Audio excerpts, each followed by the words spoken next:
Hello, good evening and welcome to the program. This is Daily Politics live on Trust TV, your go-to platform for everything politics, policy and governance. My name is Abdullahi Ahmed. Thank you most kindly for joining us on the program. On the program tonight, we take a critical look at Nigeria's food security concerns as the federal government reassures the public about efforts to mitigate post-harvest losses. And we are going to dive into the federal government's latest pledge to reduce those post-harvest losses by 25% as announced by the Minister of Agriculture and Food Security, Senator Abubakar Kyari. The goal is to boost domestic production and ensure food security in the country. However, key stakeholders, including commodity sellers, are raising doubts pointing to insufficient funding as well as unfulfilled past promises that have left the agriculture sector in the country in a fragile state. To help us dimension some of these concerns and issues, we are joined by the President, Nigerian Forum for Commodity Association, Sadiq Daware. Good evening to you and thank you so much for joining us on the program. It's good to see you. Thank you. Good evening. Right. Setting the premise for this particular conversation, it is one issue that has divided a lot of opinions. Some people see the glass as half full, others see it as half empty. From your perspective as an insider, what do you make of the general conversation around food security in Nigeria today? Thank you very much. Our listeners may recall that on several occasions we came to this forum and discussed basically on the Nigerian agri-food security. Since the inception of this administration, His Excellency the President has made it clear that as a matter of fact, he have declared state of emergency on food security and basically to support local production. The farmers, the value chain actors have made concerted effort to see how this policy statement translate into actions. But however, yes, we have witnessed tremendous effort by the Ministry of Agriculture in repositioning agriculture, but basically we have been expecting more. You can remember very well that the immediate past administration has made practical policies that support local production. And in that aspect, Nigeria have tried tremendously. We may also recall that during the COVID period, where the entire world has gone down looking forward to it and whatever, and His Excellency the President then shut down Nigerian borders. But yet we still have enough to eat in this country, courtesy of the policies and program led by the then administration. However, now that His Excellency the President make a lot of promises, as a matter of fact declared state of emergency to support local production, we are still waiting. We are still waiting. We have seen series of programs by the Ministry of Agriculture, but honestly speaking, it has not to some extent touched the life of a common farmer who now left in the mercy of his creator, where cost of agro input has gone very, very, very high. The services gone very high, and as a matter of fact, all the interventions that the people thought will be on play to support local production were no longer there. So, and this is 1 year, maybe one. What were those shock absorbers that were there before now that you think were helping farmers to produce more and help food security stay stable? What we are saying is that if you declare state of emergency, then you must put practical effort in place to see those farmers, those local farmers who are supported in terms of provision of quality and affordable input.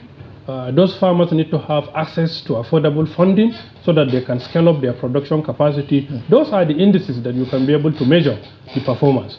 But once those indices are not there, then I'm sorry, then what we are expecting at the end of the day, we would not get it.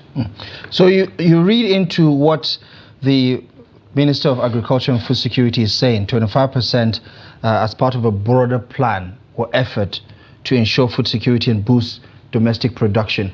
As someone who understands the system, who understands the sector, what does that tell you? Is there a connection between what the government is saying and what is happening on the ground?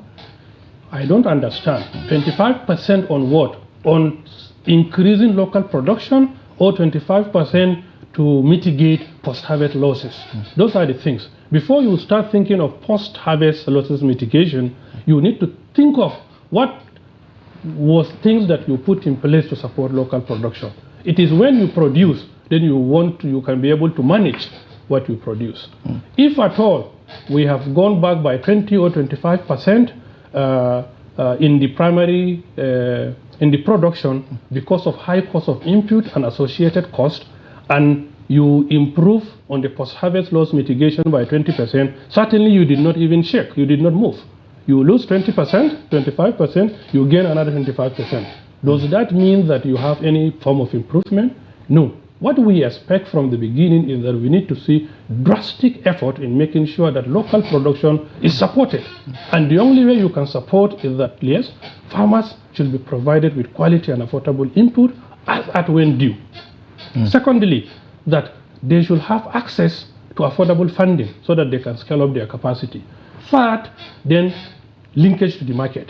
Let what they produce, the farmer get value for what they have produced. Those are the things that we are expecting from the government. Though the government is still young, 1 year, some few months, we are still expecting more. But if at all we want to be stable in this country, we want to be the giant of Africa, as we used to say, then capacity of these local producers has to be scaled up, has to be improved. It is then and there that we can be. Remember, many countries of this world has make several pronouncements that they don't want to export food any longer. The countries that were exporting food to Nigeria, many of them have either reduced or stopped drastically. So even if you want to import food from other countries, where will you get it? So the only way out is that we need to support local production. We have all resources that is available.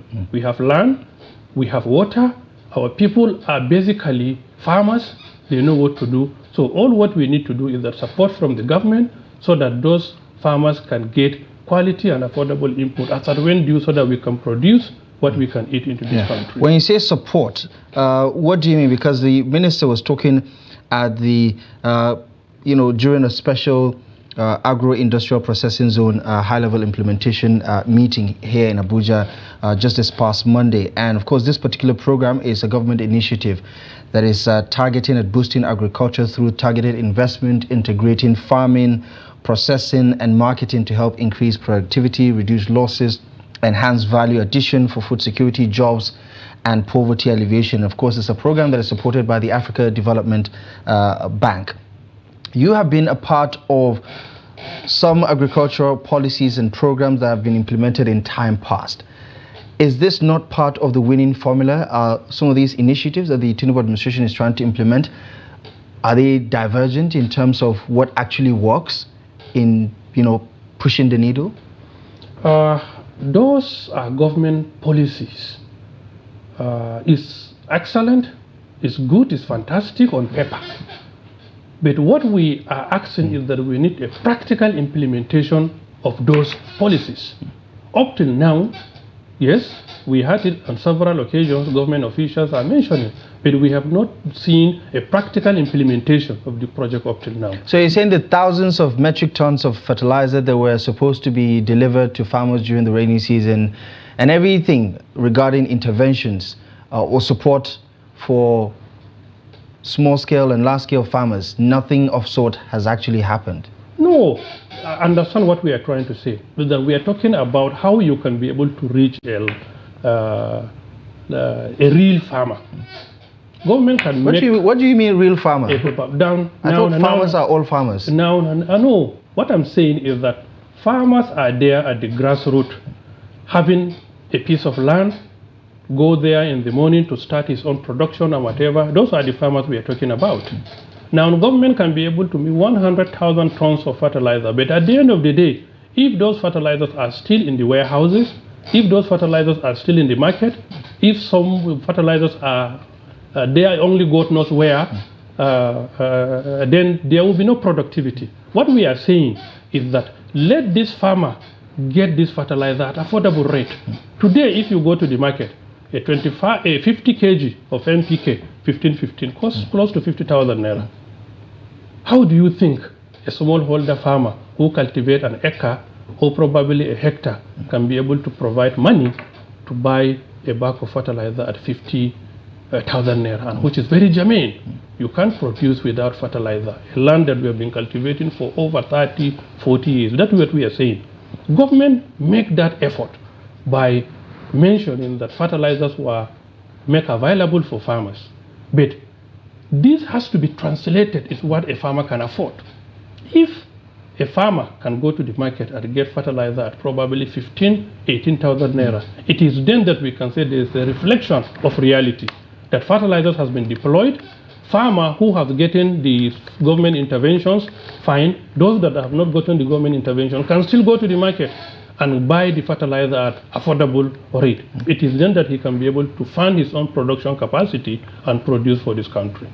So the distributions that we've seen, the thousands of metric tons that have been distributed over the course of the past few months, are you saying that in terms of scale it's not enough, or as you alluded to earlier about some of them still being in the warehouses, is there no deliberate effort to make sure that the people that actually need this for their planting season, for their farm production, didn't get it because of a lack of efficiency when it comes to implementation? Maybe we can see the fertilizer during the dry season farming. The dry season farming is around the corner.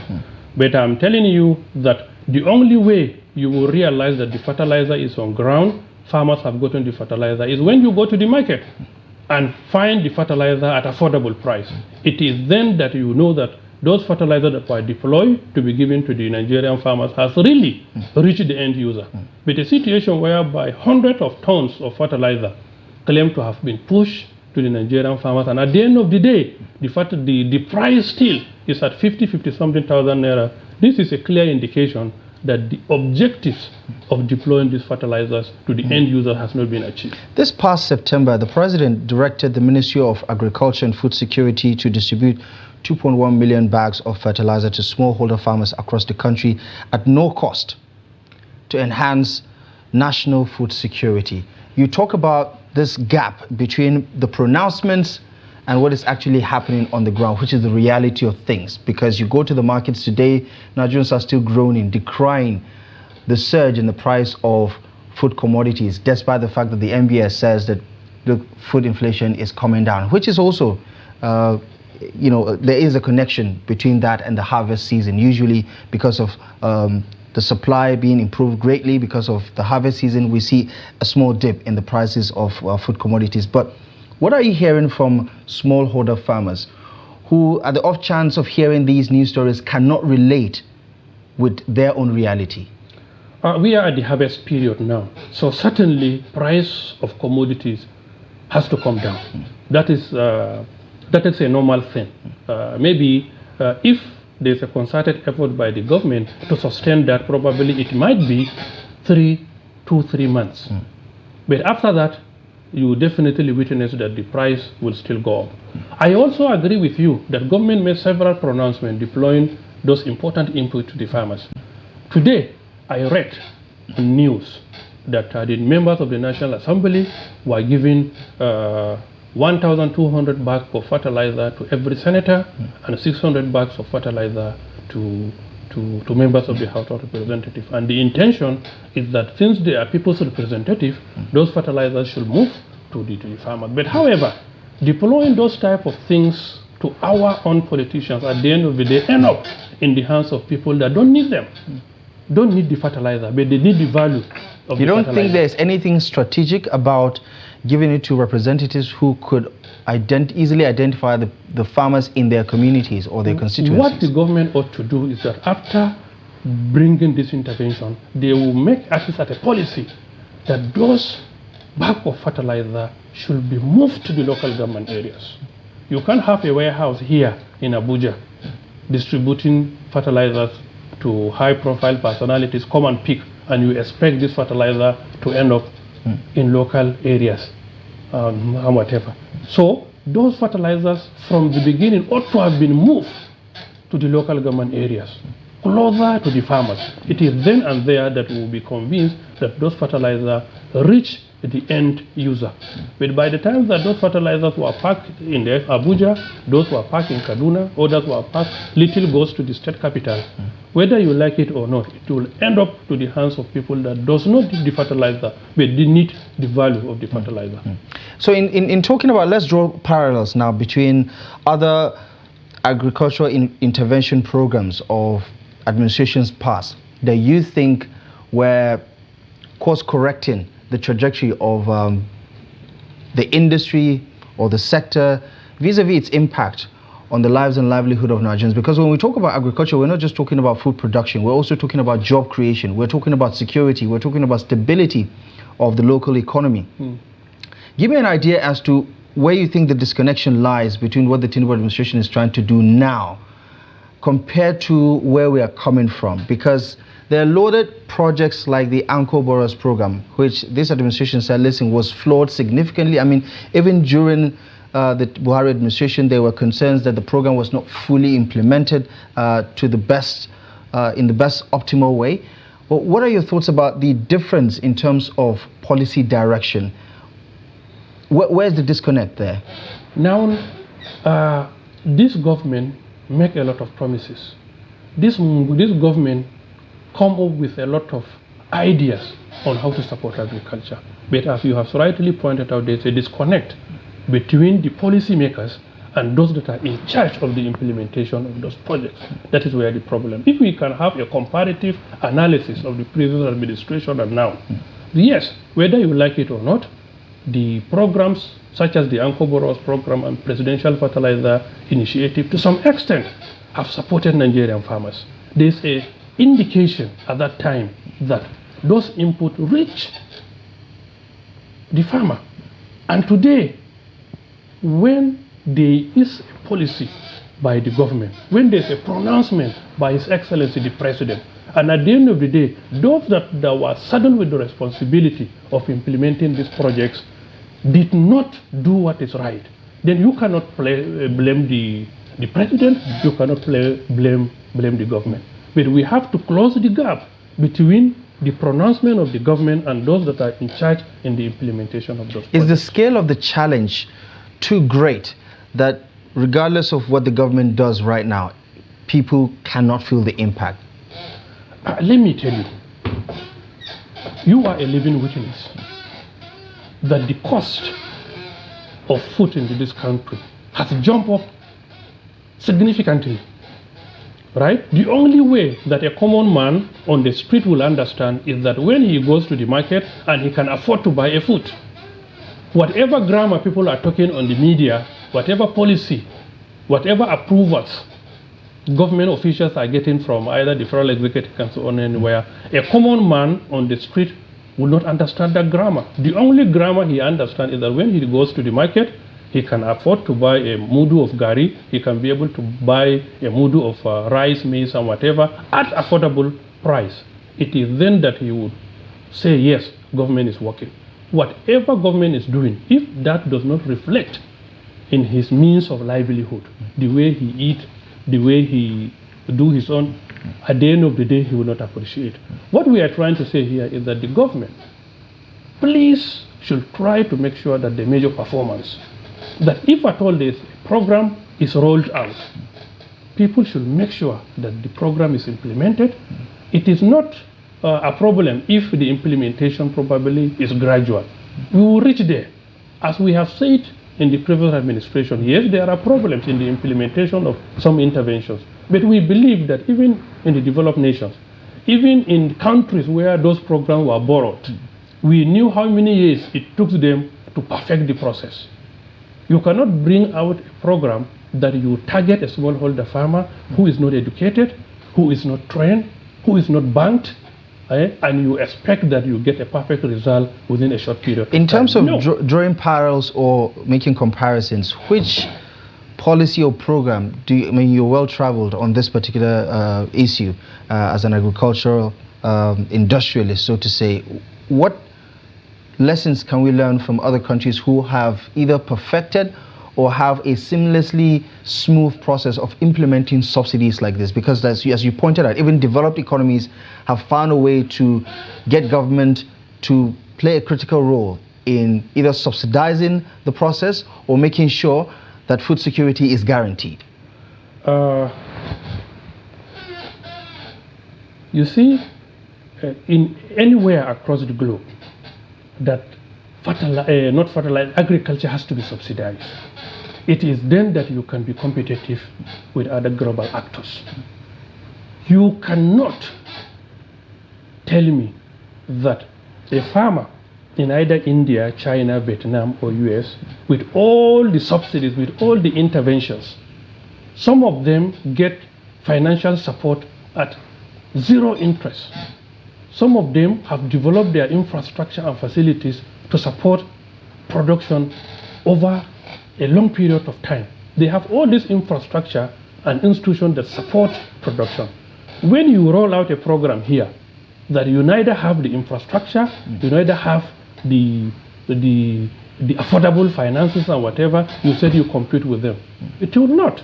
Definitely the first thing is that once you roll out a program, then you see what are the incentives that you can bring on ground to make sure that the project become attractive to Nigerian farmers so that they can be able to key in. Today, you cannot go to the bank and look for a loan that you can be able to finance a project at less than 27-28% interest rate. How do you think a farmer, not only a smallholder farmer, even a large-scale farmer, cannot be able to borrow this money, utilize it in his production activities, and break even out of it? So we have to go back to the drawing board to make sure that subsidies are mean at least for agricultural activities. Because you need food to eat. All this brouhaha you're seeing across the country, if people can get food to eat, then the problem will be less. But if in the morning you can wake up, you don't have food to eat. In the evening, you don't have money to go and buy. Then in the following morning, then there will be trouble. Yeah, a lot of people would say the issue is not necessarily scarcity at the moment, it's affordability. So how do we get around the issue of affordability? Because we still have commodities in the market. It's just that people cannot afford them, which begs the question, what does the government need to do differently or effectively to bring down the cost of food items? Because look, it's still hovering over 30% right now. Before now, you can go to the village market, you will see pack of trailers either dropping grains or picking them up to other places. Today, you go to a village market, no matter how big it is, you hardly see 2 trailers full of either rice or maize leaving the market. It's an indication that despite we have them, they are not enough. You actually think there's a scarcity problem? Of course.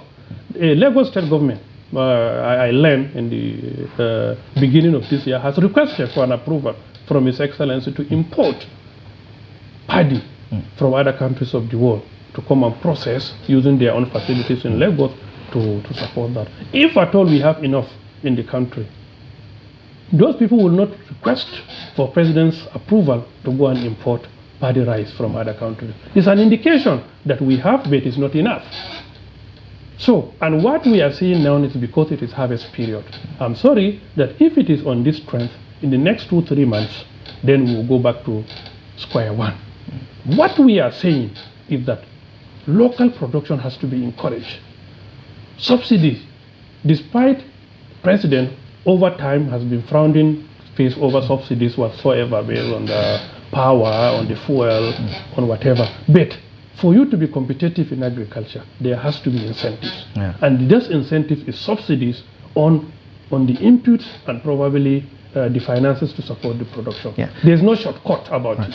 A lot of agencies and players within the industry have given some very alarming reports about food security in Nigeria, even before the beginning of the year. During the year, we've also received quite some very critical assessment of the current state of affairs. I mean, the flooding happened, insecurity in the northwest and in the north central has also impacted agricultural activities where farmers are levied by bandits before they can access their farms. In some cases, those farmlands were destroyed because they didn't comply with certain demands. But give me your projection as to if anything can be done to avert what you say is inevitable in the next couple of months with regards to food prices in the market.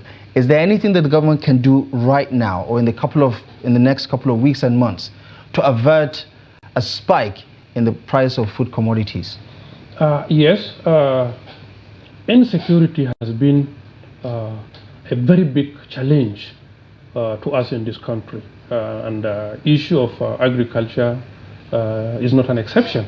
You are a leading witness that there are people who run away and leave their farmlands as the result of insecurity. Those that have been able to do the production process in the villages and whatever has to pay for a levy. But we appreciate the effort of the government now that we are aware that there are tremendous improvement on that. It's an indication that the government is doing what is right. That we particularly in the northwest and the northeast, people are to some extent for this wet season have gone back to their farmlands, and they have to some extent produce, though at a very difficult condition.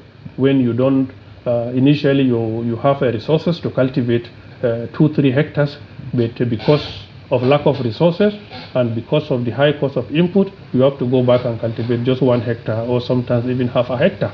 But we have seen little improvement in the security situation. If the trend continues, we believe that all farmers will go back to their farmlands and produce massively for this country. And as far as your suggestion to the government is concerned, I mean, as someone who is influential in the Commodity Association sector, let me have an understanding of the relationship that people like you, for instance, in the industry have in relation to government policies and programs. Is there some window of communication about the effectiveness or efficacy of these initiatives by the government? Do you sit at a table? Are you engaged in how these programs are being rolled out? At the inception of this administration, we have series of engagements with government officials, particularly the Minister of Agriculture himself. I can remember very well that we sat on 2 occasions. Look, this commodity association you are seeing is farmers representative. When you have a national commodity association, you have the structure at the national, you have at the state, you have at the local government, you have at the ward, even at the cluster level. Those are our people's representatives. If there is any channel of communication, we don't have anything perfect than the structure of the agricultural commodity associations. If you want to pass any information to a farmer, it's very easy that a farmer probably in Ribadu, in Fufore local government area, will know the government policies and programs immediately if it passed through the agricultural commodity association. If there's any intervention you want to reach the last mile of a Nigerian farmer, that structure is there to support. At least if there is anything that the previous administration did, is by supporting those agricultural commodity associations. And that is why we have communication from the top to bottom.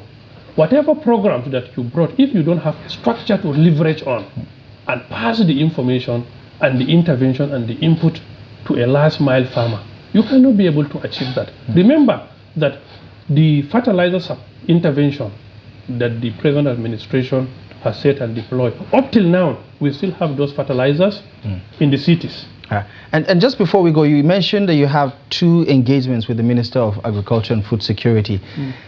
Did it not amount to anything?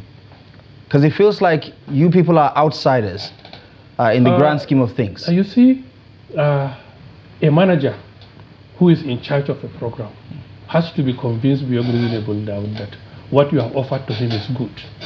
In a situation whereby you have an engagement and at the end of the day you were not invited back to come at the implementation state, meaning that he either not convinced with the proposal on ground or he did not trust you any longer.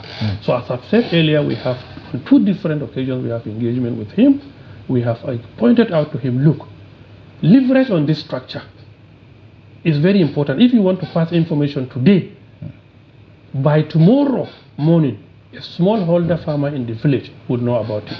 If you are deploying input or any support or any intervention of the government, leverage on the structure. At the end of the day, that intervention will reach because the structure is there. This is what the government is lacking. If at all the ministry want to deploy input or they want to deploy an intervention to Nigerian farmers, with which structure would they leverage on? The only thing, like the intervention, they said, okay, we push it to the state government. Yes, you're saying they can't access the farmer directly until they go through you? They can't access the farmer direct. How? They have the database. Wasn't that what we did with the Anko Boros program? Look, what data are you talking about? The Anko Boros program, it profiled smallholder farmers. Is it the Minister of Agriculture data? But the data is available to the government. It is the association data. Right. It is the agricultural commodity associations that have mobilized those farmers, digitalized them, and have them on their own data bank. Right. If the government is interested, or probably the ministry is interested, we make the data available to them. But anytime you said you need online, people to register online or whatever, that any other person can register. Students in school can register. People that are not even have any business with agriculture. I don't want to say there's no fake farmer, but people don't have business in farming. I mean, if they are real farmers, according to you, there has to be fake farmers also. So what we are saying is that the structure is there, the farmers are there, and the only person that have access to this data information is their own leaders. Right. Even if you don't want to work with the commodity association leaders, leverage on the structure. Leverage on the structure, reach the farmer at the grassroots. Right. Okay. In the event that you did not do that, then certainly complaints will be there. And you cannot be able to measure performance. Okay. As interesting as this conversation is, we're going to have to leave it here for now. I get a sense that the next couple of weeks and months will be an interesting one to track some of these developments, because Nigerians continue to decry the price of food commodities across the country. And as you did say, the prediction is looking rather bleak. We're going to have to leave it here for now. Sadiq Daware is the president, Nigerian Forum for Commodity Association. Thank you so much for joining us on Daily Politics tonight. Thank you very much, Abdullahi. All right. Thank you, listeners.